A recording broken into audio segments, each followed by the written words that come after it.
코로나19 확산세가 이어지며 지난달 국내 소비가 3개월 만에 마이너스로 전환했습니다. 오늘부터 1억 원이 넘는 신용대출을 받고 1년 내 서울 등 규제 지역에서 집을 사게 되면 대출을 다시 반납해야 합니다. 아파트값이 오르고 전셋값도 급등하며 다세대와 연립주택으로 발길을 돌리는 수요자들이 늘고 있습니다. 코스피 지수의 상승 기세가 무섭습니다. 연일 최고가를 경신하며 연말 랠리 기대감이 고조되고 있는데요. 오늘 이슈플러스에서 12월 증시에 대한 증권과 전망을 전해드리도록 하겠습니다. 센 경제라이브 시작합니다.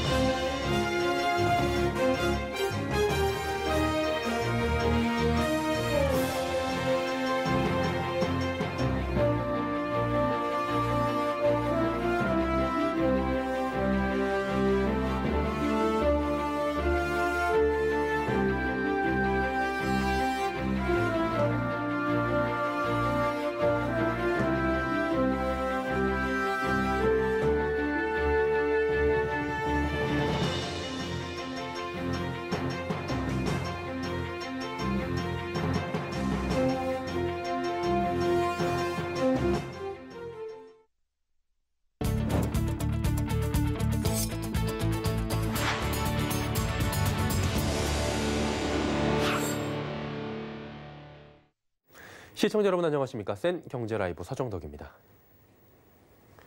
코로나19의 확산세가 이어지며 지난달 국내 소비가 3개월 만에 마이너스로 전환됐습니다. 지난달 오름세를 보였던 투자도 함께 감소했습니다. 오늘 통계청이 발표한 10월 산업활동 동향에 따르면 소비 동향을 보여주는 소매 판매는 0.9% 감소해 3개월 만에 내림세를 보였습니다. 이는 사회적 거리두기 완화, 외식 증가 등에 따른 음식료품 등 비내구재 판매가 줄어든 영향으로 풀이됩니다. 설비 투자는 전월보다 3.3% 줄며 2개월 만에 감소세로 전환됐습니다. 건설 수주 역시 1년 전보다 17.3% 감소했습니다. 오늘부터 1억 원이 넘는 신용대출을 받고 1년 내 서울 등 규제 지역에서 집을 사게 되면 대출을 다시 반납해야 합니다. 연소득 8천만 원이 넘는 고소득자가 1억 원이 넘는 신용대출을 받아도 이 최대 40%의 DSR이 적용됩니다. 양한나 기자입니다. 오늘부터 1억 원 이상 신용대출에 대한 규제가 강화됩니다.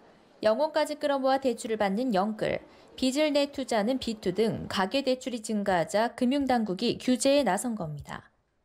금융당국의 신용대출 등 가계대출 관리 방안에 따르면 오늘부터 1억 원이 넘는 신용대출을 받은 뒤 1년 내에 투기지역이나 투기과열지구 등 규제지역의 주택을 구입하면 해당 대출을 반납해야 합니다.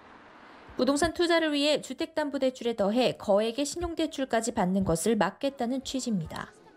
다만 부부 합산이 아닌 개인 차주별로 적용되며 30일 이전에 받은 신용대출에는 적용되지 않습니다. 또 연간 8천만 원을 초과하는 고소득자가 1억 원이 넘는 신용대출을 받을 경우 40%의 DSR이 적용됩니다. DSR은 주택담보대출뿐 아니라 신용대출과 카드론 등 모든 가계대출 원리금 상환액을 연간 소득으로 나눈 값으로 소득 대비 대출 부담 수준을 의미합니다. KB국민은행과 신한은행 등 일부 시중은행들은 이미 신용대출 규제를 시행 중입니다. KB국민은행은 지난 23일부터 타행합산 신용대출이 1억 원을 넘어서면 소득과 관계없이 DSR 40% 이내 규제를 적용하고 있습니다. 신한은행은 지난 28일부터 연소득 8천만 원 초과 차주의 1억 원 초과 신용대출에 대한 DSR 규제에 돌입했습니다. 농협은행은 오늘부터 주력 비대면 신용대출 상품인 올인원 직장인 대출의 한도를 1억 5천만 원에서 1억 원으로 줄이고 우량 등급 우대 금리를 없애기로 했습니다. 서울경제TV 양한나입니다. 한국은행은 코로나19 확산 이후 5만 원권의 순발행액이 늘어나 환수율이 빠른 속도로 하락했다고 밝혔습니다. 한국은행에 따르면 올해 1월부터 10월 5만 원권의 발행액은 21조 9천억 원, 환수액은 5조 6천억 원으로 환수율이 25.4%에 그쳤습니다. 이는 작년 같은 기간보다 39.4%포인트나 하락한 수치이며 5만 원권을 처음 발행한 2009년 6월 이후 가장 낮은 수준입니다. 한국은행은 최근 급격히 떨어진 5만 원권의 환수율에 대해 신종 코로나 바이러스 감염증 확산에 따른 결과라고 말했습니다. 일각에서 제기하는 지하경제 유입에 따른 현상은 아니라고 선을 그었습니다. 아파트값이 오르고 전셋값도 급등하며 다세대와 연립주택으로 발길을 돌리는 수요자들이 늘고 있는 분위기입니다. 서울 부동산 정보광장에 따르면 지난달 서울 다세대 또 연립주택 매매 건수는 4,590건으로 집계됐습니다. 전달보다 14.4%나 늘어난 겁니다. 은평구가 10.5% 늘었고 강서구는 9.2% 증가해 서울 외곽 지역을 중심으로 거래량이 많은 모습입니다. 정부의 주택 규제가 아파트에 집중되자 주택 수요자들이 다세대와 연립주택으로 눈을 돌렸기 때문으로 분석됩니다. 실수요와 투자 수요가 몰리며 다세대와 연립주택의 가격도 함께 오르고 있습니다. KB 부동산 조사에 따르면 서울 연립주택 평균 매매 가격은 지난달 3억 673만 원을 기록했습니다. 올 들어 8월 3억 113만 원을 기록해 처음 3억 원을 넘긴 데 이어 꾸준하게 오르고 있는 추세입니다. 스마트폰으로 주문하면 AI 로봇이 배송하는 편의점 배달 서비스가 나왔습니다. 편의점 GS25가 LG 사이언스파크 내 위치한 GS25 점포에서 스마트폰으로 주문받은 상품을 인공지능이 탑재된 로봇이 직접 배달해주는 서비스를 업계 최초로 시작했습니다. 인공지능과 초음파 센서, 자율주행 기능, 안전장치 등의 최첨단 기술이 집약된 배달 로봇의 이름은 딜리오로 몸체에 탑재된 3칸의 서랍을 통해 일회 최대 15kg 중량의 상품까지 멀티 배달이 가능합니다. 로봇 배달 서비스는 고객이 카카오톡 주문하기를 통해 상품을 주문하면 점포 근무자가 로봇에 상품을 적재하고 자율주행을 통해 목적지에 도착한 로봇이 고객에게 전화를 걸게 되면 고객이 비밀번호를 입력해 상품을 수령하는 방식으로 진행됩니다. GS25는 LG전자와 배달 로봇 딜리오의 수행 데이터를 분석 또 보완해 내년 1월 GS타워와 파르나스타워 내 GS25 점포로 로봇 배달 서비스를 순차적으로 확대할 계획입니다. 세계 최대 온라인 동영상 스트리밍 서비스 기업 넷플릭스가 오리지널 한국 콘텐츠 개발을 위해 국내 별도 법인을 설립했습니다. 단순히 스트리밍 서비스만을 제공하는 것을 넘어서 영화와 예능, 드라마 등 다양한 영역에서 공격적 투자가 예상됩니다. 서청석 기자입니다. 2015년 한국 시장에 진출한 넷플릭스는 현재 국내 약 330만의 유료 구독자를 확보했고 K-콘텐츠 누적 투자액은 8천억 원에 이르고 있습니다. 넷플릭스가 한국 제작자의 투자에 만든 오리지널 콘텐츠는 킹덤, 인간수업, 보건교사 아는 형 등 70여 편으로 이 작품들은 31개 이상 자막과 20개 이상 더빙으로 해외에 수출되고 있습니다. 넷플릭스는 지난 9월 넷플릭스 엔터테인먼트 별도 법인까지 설립해 한국 콘텐츠 제작과 투자를 강화하려는 모습을 보이고 있습니다. 기존 법인에서 OTT 서비스 운영과 가입자 관리, 마케팅 등을 전담했다면 신설 법인에선 콘텐츠 수급과 제작, 투자, 발굴, 현장 관리 등을 전담합니다. 한국 콘텐츠 투자에 집중하는 이유는 K-콘텐츠가 세계적으로 잘 먹히고 있기 때문인데 지난 6월에는 한국 드라마가 넷플릭스 전체 TV쇼 탑 30위권에서 5자리를 차지하며 세계적 인기를 입증하기도 했습니다. 한류 열풍이 강했던 아시아 시장은 물론 사우디아라비아, 쿠웨이트, 터키, 모로코 등 일부 중동 국가와 아프리카에서도 한국 콘텐츠가 큰 인기를 얻고 있습니다. 이와 함께 코로나19로 극장에서 개봉하지 못하는 영화들까지 넷플릭스를 찾고 있습니다.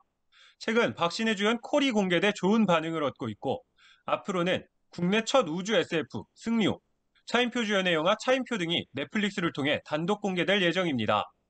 넷플릭스에 더 많은 한국 콘텐츠가 몰리며 K 콘텐츠의 영향력이 커지고 이에 다시 넷플릭스가 한국에 투자하는 선순환 구조가 만들어지고 있어 넷플릭스의 한국 콘텐츠 투자는 계속될 것으로 전망됩니다. 서울경제TV 서청석입니다.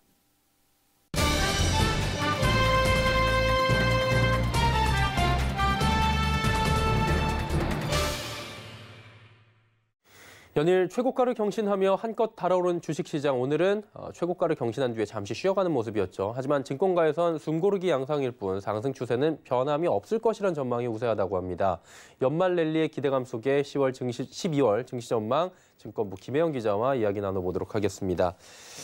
오늘 숨고르기 한마디로 좀 쉬어가는 장세가 나왔습니다. 장 막판에 낙폭이 좀 커지긴 했는데 증권가에서 추가 상승 여력 나오고 있거든요. 어떻게 보고 있습니까? 네, 오늘 코스피 지수는 1%대 하락하며 2600선 아래로 내려왔습니다. 연일 사상 최고치를 경신하며 피로감이 다소 누적된 데다 MSCI 신흥시장 지수의 리밸런싱이 이루어지면서 패시브 펀드 자금이 빠져나갔기 때문인데요. 사흘 만에 쉬어가기 양상을 보이긴 했는데 단기 과열에 따른 불안 심리가 작용하고 있지만 증권가에서는 상승에 베팅하는 모습입니다. 외국인의 어떤 위험 선호 심리 재개 그리고 이제 기업 실적에 대한 이제 가시성 확보가 시장을 좀 탄력적으로 좀 이끌었다고 좀 봐야 될 것 같아요. 이게 단순히 어떤 기대감에 의한 산물이라기보다는 수급과 어떤 실적이 조합으로 만든 어떤 시장의 어떤 강한 상승이다, 이렇게 정리를 드릴 수 있을 것 같습니다. 내년에 대한 어떤 기대감들이 반영되는 구간이기도 하고, 또 시장에 어떤 변수를 줄 만한 어떤 굵직한 이벤트들이 좀 종료가 된 상황이라서 다소간의 어떤 속도 조절은 있을 수 있겠지만 상승 흐름은 좀 지속이 될 것으로 전망을 하고 있습니다. 최근에 코스피 이렇게 올라오는 데는 외국인들의 몫이 굉장히 컸다라고 이야기들을 하죠. 오늘 2조 4천억 원 정도를 팔긴 했는데 외국인들의 방향성 어떻게 봐야 될까요? 네, 최근 코스피 신고가 행진은 외국인의 매수세가 주도를 했습니다. 오늘 장에서는 외인이 MSCI 지수 리밸런싱 영향으로 2조 원대 매물 폭탄을 던졌는데요. 이 현상은 지수 리밸런싱 때마다 나타나는 전형적인 코스피 대장주의 매도 움직임으로 좀 보시면 될 것 같고요. 증권가에서는 일시적인 이벤트일 뿐 한국 시장에 대한 외국인들의 러브콜은 한동안 이어질 것이라는 전망입니다. 다른 나라 주식시장과 비교했을 때는 한국 주식시장 매력이 있거든요. 외국인 자금 아마 순매수가 더 될 걸로 보는 게 더 맞을 것 같아요. 과거에 경기가 돌아서는 국면에서는 외국인 투자자들이 1년 이상 매수세가 관찰되거든요. 내년도 상반기까지는 외국인 자금 들어올 수 있는데 속도는 조금 이제 둔화될 것 같다는 게 기본적으로 갖고 있는 생각입니다. 매수 여력은 충분하다라고 봅니다. 최근에 사고 있는 업종들을 보면은 실적이 좋은 업종을 미리 선취매를 하고 있는 구조이기 때문에 그 기조는 조금 더 가시성이 있지 않겠나, 매수 기조는, 이렇게 보고 있습니다. 그리고 원화 강세 얘기도 계속 나오고 있잖아요. 원화 강세 현상은 좀 장기화될 것으로 보십니까? 네, 위험 선호 심리가 두드러지면서 달러화 약세, 원화 강세가 이어지고 있는 건데요. 증권가에서는 이 같은 흐름은 한동안 지속될 것으로 전망하고 있습니다. 기본적으로 이제 달러와 약세 기조의 연장선에서 원화 강세가 이루어질다고 봐야 될 것 같고요. 그런 맥락에서 본다면 원화 강세는 불가피하다. 전형적으로 위험 선호 심리가 이제 회복되면서 이제 원화 강세로 연결되고 있다고 봐야 될 것 같아요. 저희는 내년 정도의 시계로 본다면 1,080원, 만약에 좀 더 오버슈팅 한다면 1,060원 정도까지도 원화 강세가 좀 이어질 수 있다고 보고 있는데 그게 그리고 지금 변수는 역시나 코로나19 재확산세인 것 같습니다. 정부도 예의주시하면서 지금 단계를 격상하고 있는 분위기인데 증시는 좀 굳건하거든요. 하지만 또 일각에서는 증시에 발목 잡는 요인이 될 것이다라는 얘기가 나와요. 이 부분은 증권가에서 어떻게 봅니까? 네, 정부에서도 거리두기 단계를 올리는 등 코로나 재확산을 막기 위해 예의주시하고 있는 모습입니다. 반면 증권가에서는 재확산 우려보다는 백신 개발 가시화에 대한 기대에 시장이 무게를 조금 더 두고 있다고 분석하고 있습니다. 지금 투자자들이 백신이 현재 개발이 되고 있고 12월 중순은 이게 미국에서 나올 거거든요. 그러니까 그런 뉴스랑 이 악재랑 상세를 좀 하는 것 같아요. 좀 지켜볼 필요는 있겠습니다만 지금 백신의 기대감이 좀 더 큰 상황이 아닌가 싶습니다. 그리고 지금 뭐 업종별로도 순환매 장세가 계속 펼쳐지고 있다라는 얘기들은 많이 들어보셨을 텐데 경기 민감 주냐, 성장 주냐 기로에서 눈여겨봐야 할 업종이 있습니까? 네, 아무래도 외국인 장세에서는 외인이 주력하는 매수 업종에 주목하는 것이 정답이라는 설명인데요. 특히 전문가들은 실적이 뒷받침되는 경기 민감주 위주로 접근할 것을 조언하고 있습니다.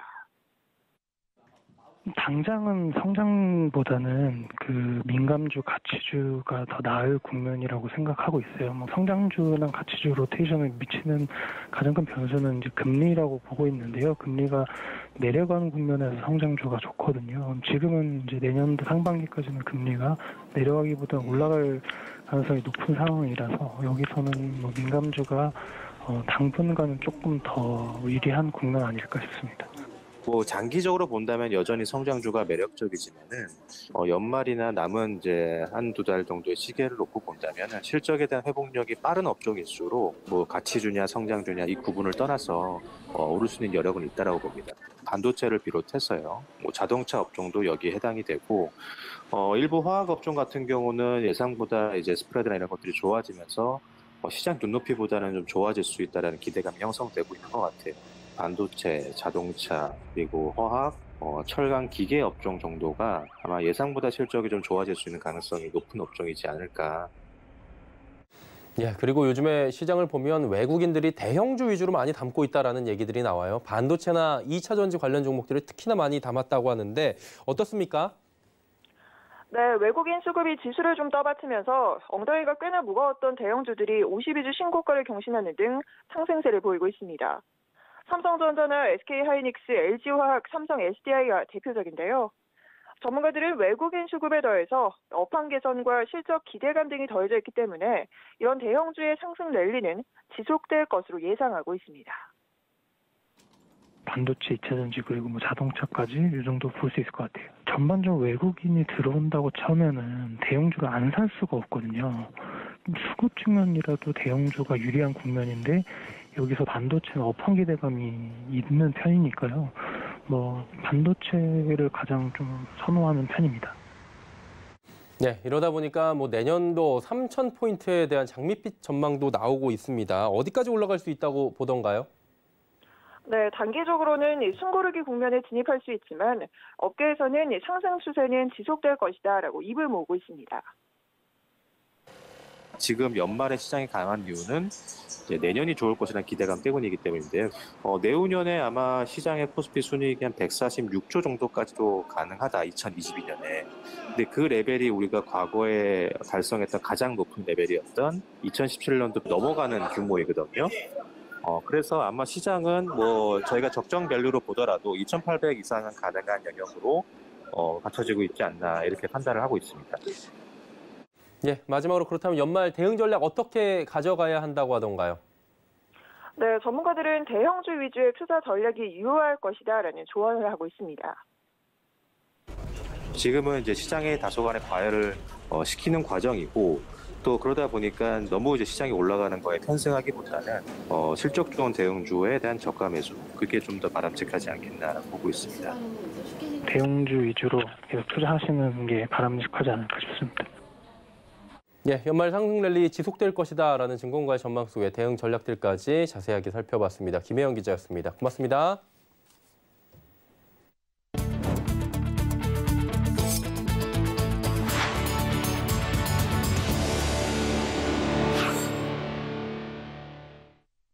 올해 주택분 종합부동산세 대상자 3명 중 2명은 100만 원 이하의 금액을 납부하는 것으로 나타났습니다. 오늘 기획재정부에 따르면 올해 주택분 종부세 대상자는 66만 7천 명, 고지세액은 1조 8,148억 원입니다. 대상자가 작년보다 14만 7천 명 늘어났고 세액 규모별로 본다면 100만 원 이하가 43만 2천 명으로 전체 64.9%를 차지했습니다. 정부는 올해 새롭게 주택분 종부세 과세 대상이 된 1주택자들의 경우에 10만 원에서 30만 원 안팎을 내게 된다고 밝혔습니다. 현대자동차가 고성능 라인업 확대에 나섭니다. 일부 차량에 한정됐던 고성능 라인업을 올해 아반떼와 소나타 등 대중성이 높은 모델까지 확장한 건데요. 지난달 출시된 소나타 N라인을 정세미 기자가 체험하고 왔습니다. 미끄러운 노면에 설치된 장애물 사이를 가볍고 민첩한 조향과 변속으로 피해 나갑니다.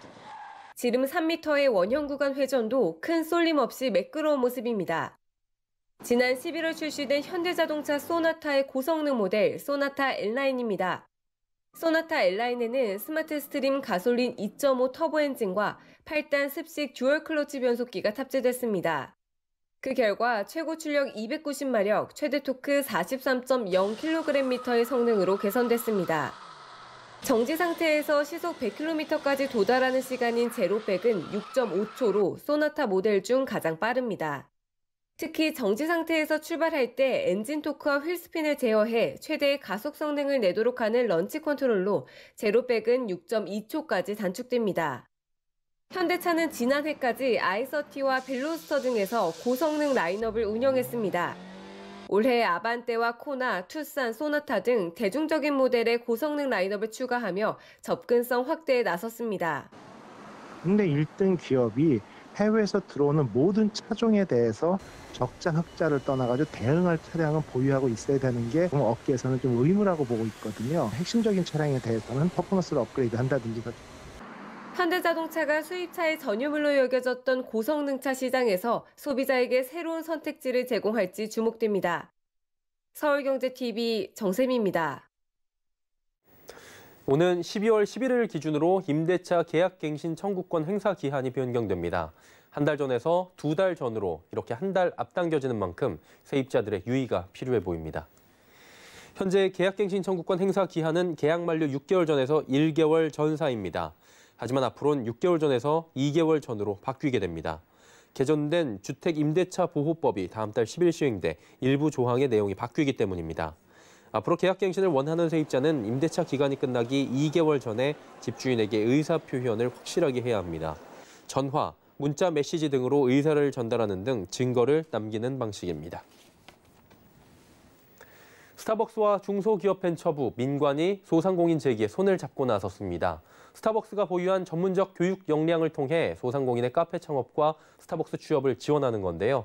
양측은 앞으로도 지속적 소상공인 지원에 나선다는 방침입니다. 문다희 기자입니다.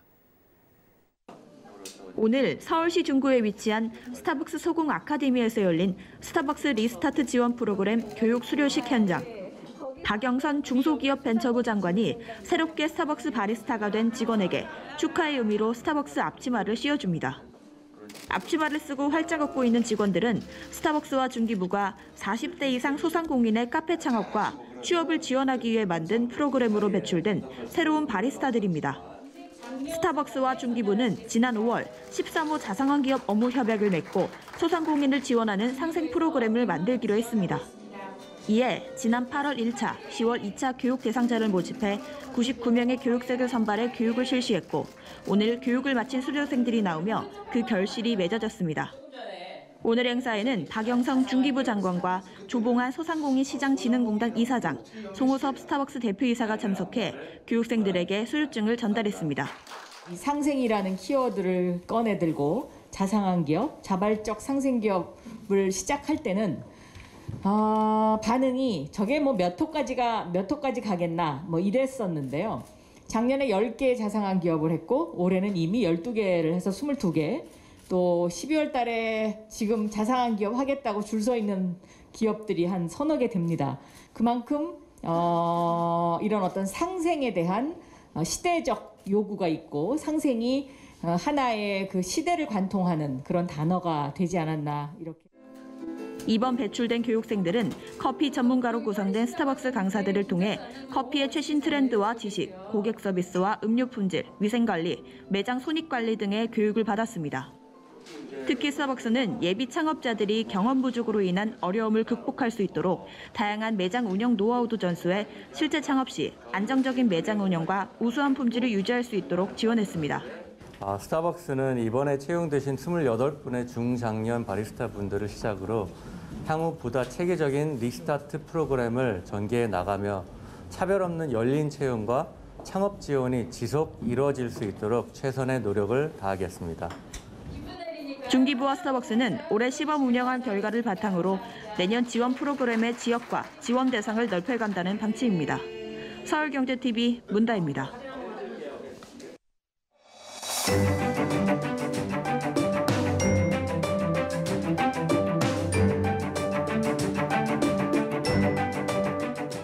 안녕하세요. K웨더 라이프스타일 예보 김단비입니다. 내일도 전국이 대체로 맑은 가운데 종일 쌀쌀하겠습니다. 아침 기온 서울과 대전, 대구 영하 3도 등 내륙을 중심으로 영하권의 추위가 나타나겠고요. 낮 기온 서울 5도, 대전 7도, 대구 9도 등 대부분 지역에서 10도를 밑도는 곳이 많겠습니다. 내일 아침 출근길 나서실 때 옷차림을 따뜻하게 하시기 바랍니다. 한편 현재 동해안과 일부 남부 내륙을 중심으로는 건조특보가 발효 중인데요. 대체로 맑은 날씨가 이어지면서 그 밖의 지역으로도 대기가 차차 건조해지겠습니다. 산불 등 각종 화재 발생하지 않도록 조심하시기 바랍니다. 내일은 중국 산둥반도 부근에 위치한 고기압의 가장자리에 들며 전국이 대체로 맑겠습니다. 다만 대부분 지역의 초미세먼지 농도가 한때 나쁨에서 나쁨 단계까지 오르며 공기가 탁하겠습니다. 다음은 자세한 지역별 날씨입니다. 중부지방은 아침 기온이 영하로 내려가며 춥겠고요. 낮 기온도 10도를 밑돌며 쌀쌀하겠습니다. 동해안 속초와 강릉은 아침 기온 영하 1도로 시작해서 한낮에는 8도까지 오르겠습니다. 남부지방의 아침 기온 전주 영하 1도, 부산 1도가 예상되고요. 낮 기온은 전주 9도, 부산 13도, 제주 11도가 되겠습니다. 바다의 물결은 전해상에서 2m 이하로 비교적 잔잔하게 일겠습니다. 이번 주 내내 중부 내륙을 중심으로 기온이 크게 내려가며 춥겠고요. 금요일에는 충남과 전라도, 제주도에 비 또는 눈이 내릴 전망입니다. 날씨였습니다. 센 경제 라이브 마칩니다. 함께해 주신 여러분 고맙습니다.